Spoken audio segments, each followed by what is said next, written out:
नमस्कार, आप देख रहे हैं यू न्यूज़ यूपी और मैं हूं राहुल सिंह। यूपी गुनाह में गुनाह की एक और सच्ची सनसनीखेज खबर लेकर मैं आपके सामने हाजिर हूं।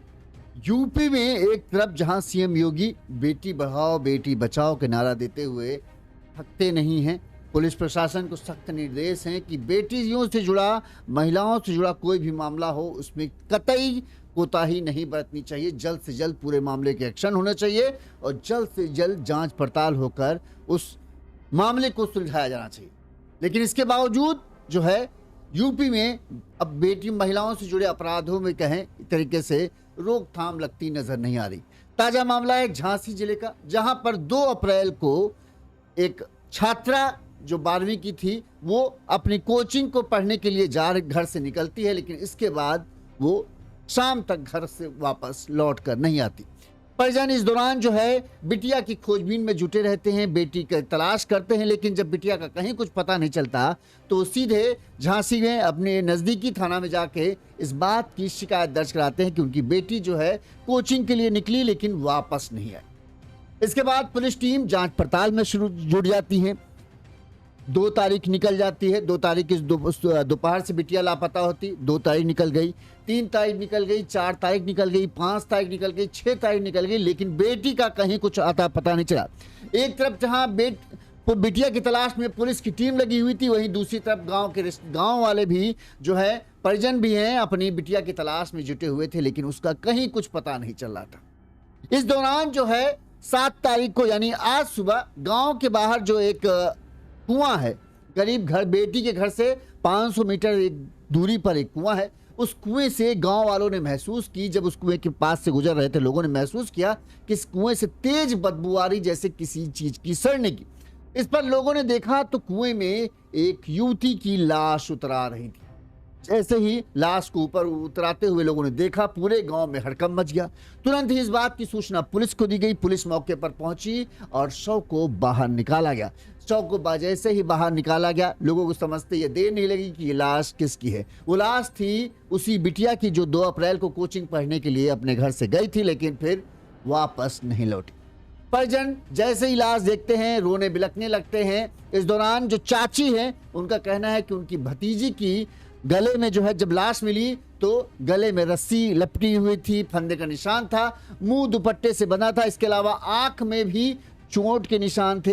ऐसा लग रहा है कि उनकी भतीजी की हत्या की गई, फिर उसकी लाश को कुएं में फेंक दिया गया है। जैसे ही हत्या का मामला सामने आया, पुलिस टीम ने शव को कब्जे में लिया और पोस्टमार्टम के लिए भेज दिया। वहीं अब पुलिस की टीम इस पूरे मामले को, जो संदिग्ध मौत का मामला है, इस मामले को सुलझाने में जुट गई है। गांव परिजनों से पूछताछ के आधार पर पुलिस ने बताते हैं गांव के ही 3 लोगों को हिरासत में लिया है और उनसे पूछताछ जारी है।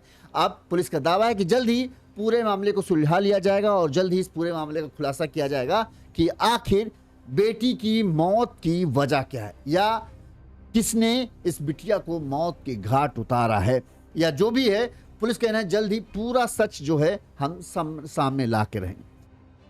क्या है घटना, कैसे क्या हर्षिता के साथ, जो बिटिया का नाम है वो हर्षिता आर्य है, क्या हर्षिता के साथ हुआ, किसने किया, क्या संभावनाएं हैं, परिजनों को किस पर शक है, परिजनों को क्या कहना है, ये सब तमाम बातें हम आपको अपनी इस रिपोर्ट में बताएंगे ताकि आपको पूरा माजरा समझ में आ जाए।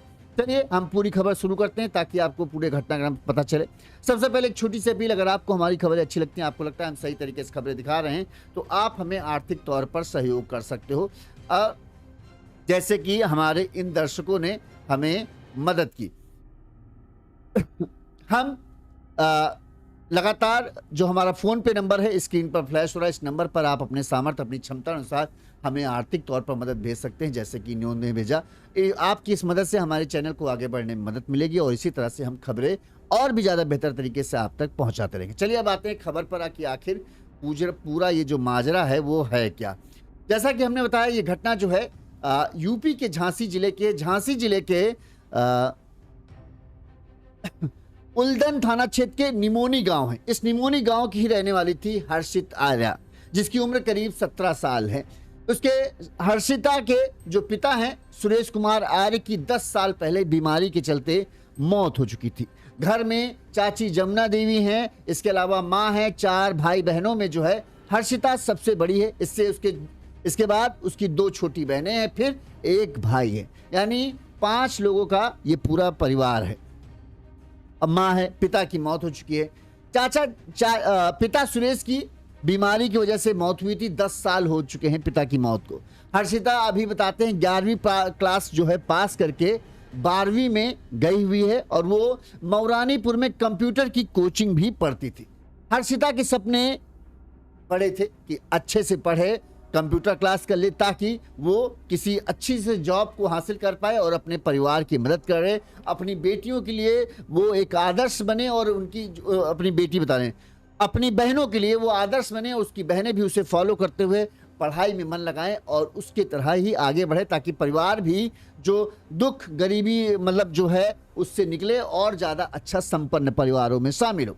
ये हर्षिता का बताते हैं सपना है। बताते हैं कि रोजाना की तरह ही जैसा हर्षिता कोचिंग के लिए अक्सर जाती थी, 2 अप्रैल को भी हर्षिता अपने घर वालों से कोचिंग की बात कहकर घर से निकलती है और वो कंप्यूटर क्लास करने जाती थी मौरानीपुर। यहाँ पर जब वो कोचिंग से निकल जाती है, इस दौरान घर वालों को लगता है कि हर्षिता कोचिंग गई, लेकिन शाम तक हर्षिता जब तय समय से देरी होने लगी, तब घर वालों को इस बात की चिंता होने लगी कि आखिर बिटिया चली कहाँ गई। इस दौरान जो है शाम जैसे जैसे समय बढ़ता जा रहा था, हर्षिता की माँ, उसकी बहनें और परिवार के अन्य लोग चिंतित होते जा रहे हैं। इस दौरान उसके फोन मिलाया गया तो उसका फोन स्विच ऑफ आ रहा था। पर जिन्होंने आसपास जिनसे हर्षिता की मित्रता थी, यानी जो सहेलियां थी, उनसे पूछताछ करने की कोशिश की, जहां कोचिंग जाती थी वहां पता करने की कोशिश की, लेकिन कहीं से हर्षिता के बारे में कोई सुराग हाथ नहीं लगा। ऐसे में परेशान जब हर जगह से थक हार गए तो तुरंत ही वो शाम को रात में ही उल्दन थाना पहुंचे और उन्होंने रात में अपनी बेटी हर्षिता आर्य की लापता होने की सूचना दर्ज कराई। इस मामले में मामा प्रेम नारायण ने बताया कि मेरी भांजी हर्षिता 2 अप्रैल को 11:54 यानी दोपहर 12 बजे के आसपास कम से कम जो है एक लड़के से बात हुई थी। इसके बाद उसका मोबाइल स्विच ऑफ हो गया। हम लोग भांजी को ढूंढ रहे थे लेकिन वो नहीं मिल रही थी। भांजी के घर से लगभग इसके जब नहीं मिली तो हमने इस बात की सूचना पुलिस को दी और आज 5 अप्रैल को जब गांव के लोग उस एक गांव से बाहर करीब 500 मीटर दूर एक कुआं है, पुराना कुआं है, वहां कोई जाता नहीं। मंगलवार सुबह जब कुएं के आसपास से कुछ लोग गुजर रहे थे तो उन्हें एक तेज बदबू महसूस हुई। जैसे ही कुएं के पास लोगों ने झांक के देखा तो उसमें हर्षिता की लाश उतरा दी। जैसे लाश देखते ही गांव में हड़कंप मच गया, लोगों की भीड़ लग गई। हम लोग भी जब पहुंचे तो शव देखा तो हमें लगा कि हाँ, ये हर्षिता की ही बॉडी है। पुलिस को इस बात की सूचना दी गई। वहीं कुएं से अंदर जो लाश है उसे बाहर निकाला गया। पुलिस मौके पर आ गई और शव को बाहर निकाला गया। शव की पहचान जो है माँ ने और हम सब परिवार वालों ने अपनी भांजी के रूप में की, जो हर्षिता की थी। सबसे पहले मामा ने क्या कहा वो हम आपको सुनाते हैं। रिश्तेदारों की बाइट जरूरी है सब में, तो फिर आगे हम इस पर बात करेंगे। कहाँ के रहने वाले हैं आप? हम हैं, हमारा नाम है प्रेम नागी, ग्राम पुतालिया, पोस्ट दौरिया, जिला छतरपुर। ये बॉडी मिली है, ये कौन है आपकी? ये हमारी भांजी है। तो ये कैसे खत्म हो गई, क्या है, क्या आपको लगता है? ये मान लो 2 तारीख को गायब हो गई थी, ठीक है। 2 तारीख को गायब भाई 12 बजे, मान लो 11:54 पे एक लड़का से बात हुई, ठीक है। हाँ, और इसके बाद फेसबुक फोन स्विच ऑफ हो गया। इसके बाद पता नहीं चला। हम उसी दिन से घूम रहे, हमको 4-5 दिन हो गए यहाँ। आज 7 तारीख है, 2 तारीख से घूम रहे बराबर। हाँ, तो क्या पुलिस से शिकायत की थी आपने? हाँ, पुलिस ने क्या क्या जा रहा था आपको? ना, हमने पुलिस को शिकायत की थी, हमारी बच्ची गायब हो गई। तो पुलिस क्या कह रही थी आप? पुलिस कह रही थी हम ढूंढने को लगेंगे। क्या लगता है आपको, हत्या की है या किसी ने आत्महत्या या किसी ने मर्डर किया? अब ये क्या पता है, अब ये क्या बोलेंगे हम। हाँ, हाँ, गला बंधा है तो मुंह बंधा, तो हाँ हत्या ही करी। क्या लगता है आपको, कोई किसी पे शक वगैरह है, क्या है? ना तो अभी ऐसे कैसे हम सब जगह, अभी हमें तो अभी बच्ची मिली है आज, हम ढूंढते ढूंढते परेशान हो गए। हम तो उसी दिन से ढूंढ रहे।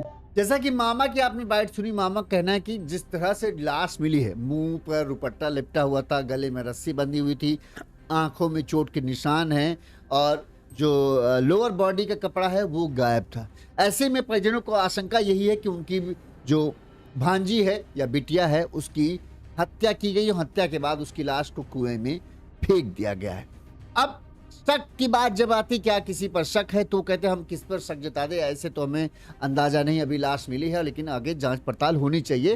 बहरहाल लाश को पोस्टमार्टम के लिए भेज दिया गया है। पुलिस का कहना है कि जब पोस्टमार्टम होगा उसके बाद ये साफ हो पाएगा कि आखिर हत्या किस तरह से हुई है, क्या किसी ने गला दबाया है या किस चीज से मारा गया है, कैसे कुएं में गिरी, क्या कुएं में गिरने से चोट लगी, ये तमाम पहलू जो हैं वो पोस्टमार्टम रिपोर्ट के बाद साफ हो पाएंगे कि हत्या की गई है या एक हादसा है जिसकी वजह से जो है हर्षिता की मौत हुई। वही इस मामले में जो हर्षिता की चाची हैं और प्रधान हैं उन्होंने क्या कहा वो भी हम आपको सुना देते हैं। कहाँ के रहने वाले हैं आप? ओ हंसता। आपका क्या नाम है? मेरा जमुना बहन। ये कुएं में बॉडी मिली है, ये कौन है आपकी? और मेरी भतीजी लगती है, भतीजी है। कैसे खत्म हो गई, क्या है? ये पता नहीं, मैं तो अभी बॉडी निकाली तो उसमें मुंह और गला बंधा है, उसका रस्सी से गला बंधा है, दुपट्टे से मुंह बंधा है, उसकी आंखें भी फोड़ी गई हैं। क्या लगता है आपको? मेरे को तो मर्डर लगता है, किसी ने मर्डर करके। किसी पे शक वगैरह है क्या? शक तो मैं किसी पर नहीं बता सकती, लेकिन मर्डर का केस कब से गायब थी ये? ये 2 तारीख से गायब है। बॉडी मिली है आपके गांव में, किनकी बॉडी है और कौन है? हमारे यहाँ 2 तारीख को एक लड़की की मिसिंग गुमशुदा की रिपोर्ट दर्ज हुई थी जो हर्षिता आर्य के नाम से थी।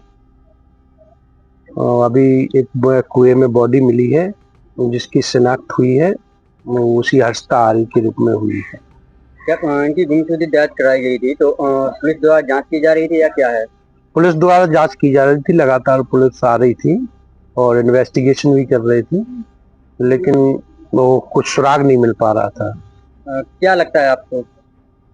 बॉडी का मुंह बंधा हुआ है और नीचे से भी कपड़े नहीं है, तो ये लग रहा है कि हत्या की आशंका है, किसी ने मर्डर करके और कुएं में फेंका है।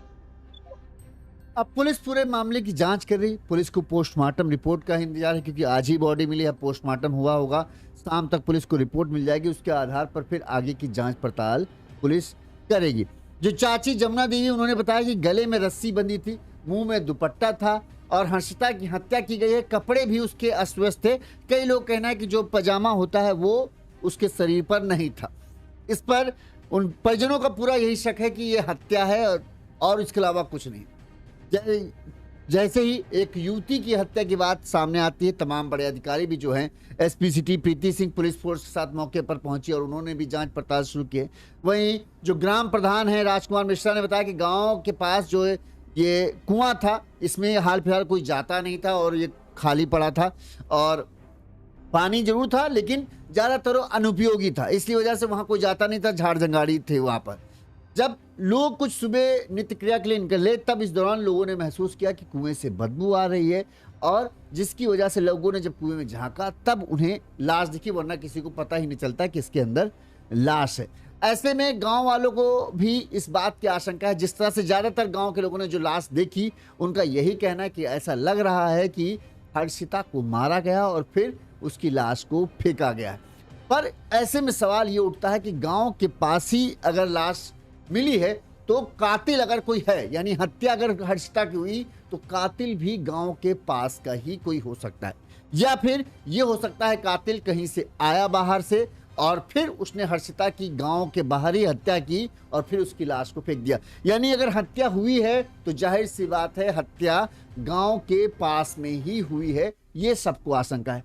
अब कातिल कौन है, पुलिस की टीम इसकी जांच पड़ताल कर रही है। इस मामले में जो पुलिस अधिकारी हैं उन्होंने क्या कहा वो भी आपको सुना देते हैं, फिर आगे हम बात करते हैं।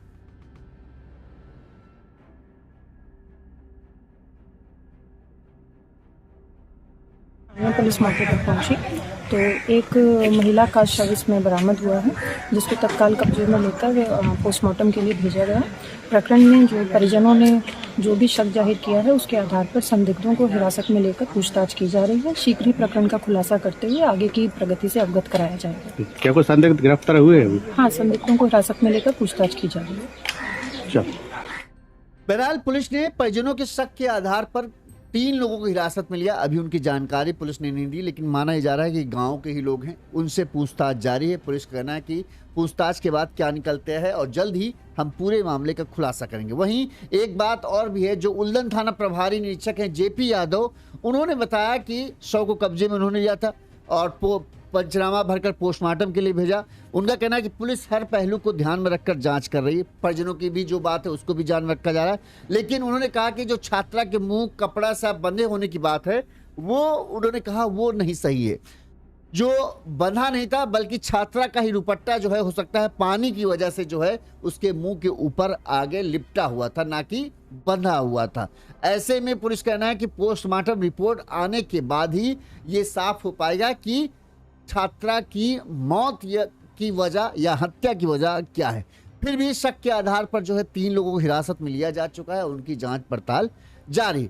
अब अगर हम बात करते हैं, जैसा कि हम पुराने अगर क्राइम के केसेस देखें जहां पर इस तरह से देखा गया है कि बेटी की हत्या कर दी जाती है, गांव के बाहर ही उसकी लाश मिलती है, तो फिर तमाम पहलुओं को ध्यान में रखा जाए। कई बार होता है कोई घर का ही शामिल होता है जो बेटी की किसी बात से नाराज होता है और वो नहीं चाहता कि बेटी उस दिशा में आगे कदम बढ़ाए जिसके चलते उसको परिवार को कहें बेइज्जती का सामना करना पड़े, या कहते नहीं कि झूठी शान वाला मामला, जहां शान के चलते अपनी शान को बनाए रखने के लिए बिटिया की मौत की घाट उतार दिया जाता है। अब हम एक ये कल्पना कर रहे हैं, कहीं क्या ऐसा हो सकता है कि इस मामले में जैसा लग रहा है, अब पुलिस हर एंगल को ध्यान में रखकर जांच कर रही है।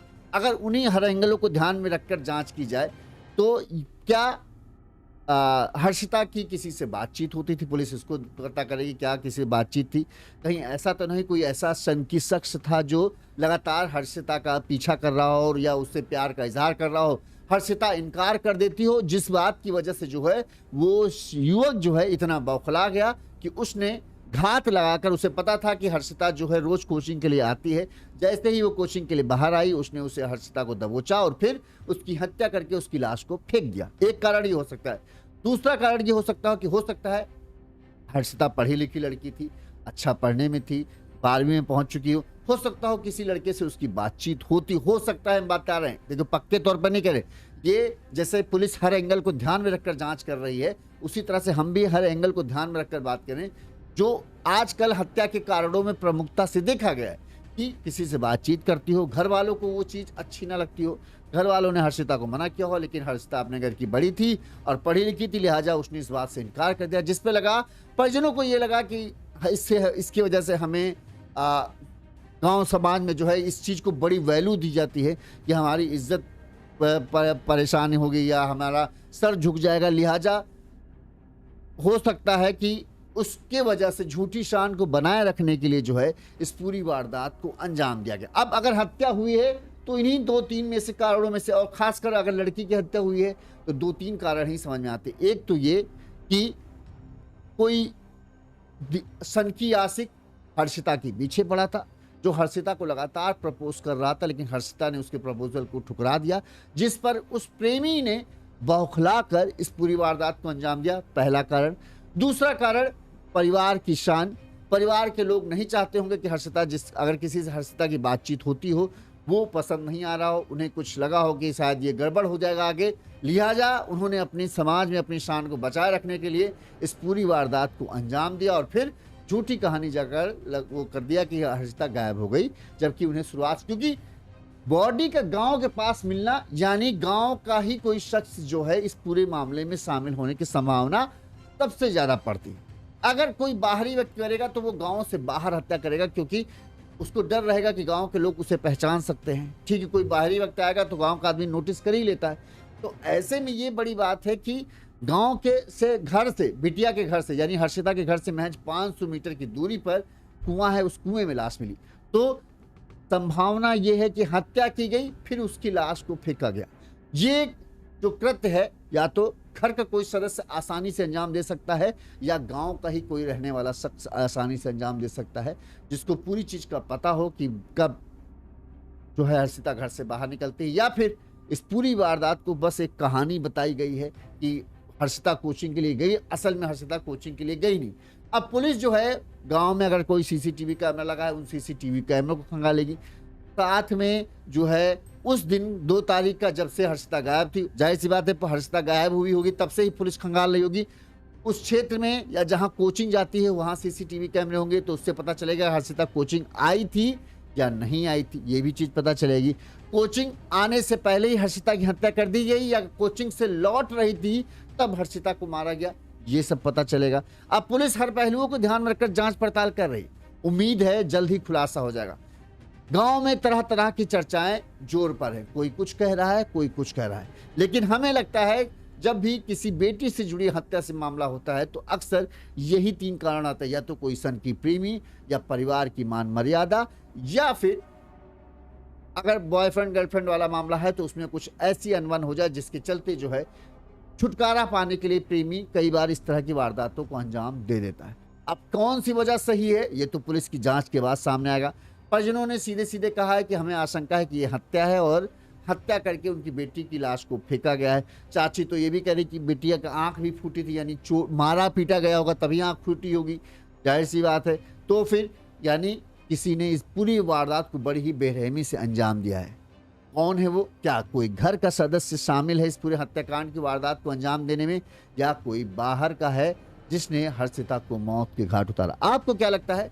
कमेंट करके जरूर बताइएगा। इसी तरह से गुनाह की तमाम खबरें हम आपको बताएंगे। जब भी इस पूरे मामले का खुलासा होगा हम आपको पूरी अपडेट देंगे। देखते रहिए यूनिज़ यूपी। नमस्कार।